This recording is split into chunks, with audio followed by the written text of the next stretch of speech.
you've worked with all the guys, the biggest names. Let's talk about Led Zeppelin and Led Zeppelin IV in particular. I mean, Okay. Jimmy Page, what was he like to work with? And gosh, I mean, Well, Jimmy was an extremely clever man, extremely clever man. The arrangements were just brilliant. He didn't use a lot of gear. There was a hi-watt and a Marshall, and he had a really nice Les Paul Sunburst that we used on a lot of things when we were doing Stairway to Heaven solo. And we'd accomplished the track fairly well. And I was starting to think, this is, not so bad. But back in those days, if you spent half an hour doing a guitar solo, there was something wrong with you, you see. And Jimmy was getting a bit of a mental block on that.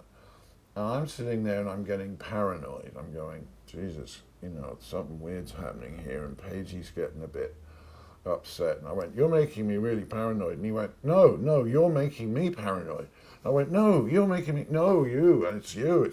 So right after that, bing, he played that solo, which is it's a spectacular solo. spectacular. Yeah. As a producer, I mean, what are the most exciting and challenging parts of that album, Led Zeppelin IV?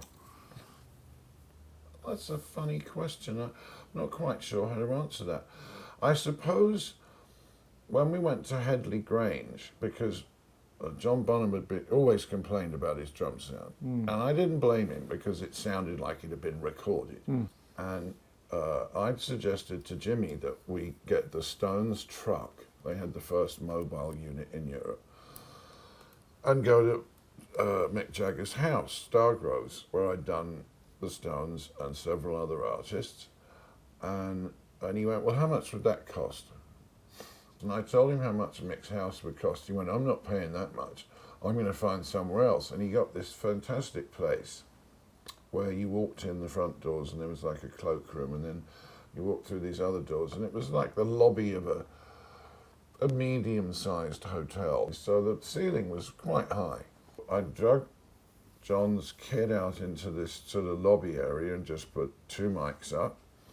And Jimmy had this wonderful device called a Binson Echo-Rec, which was an echo device. And it didn't use tape, it had a steel drum with various sort of heads around it for various delays.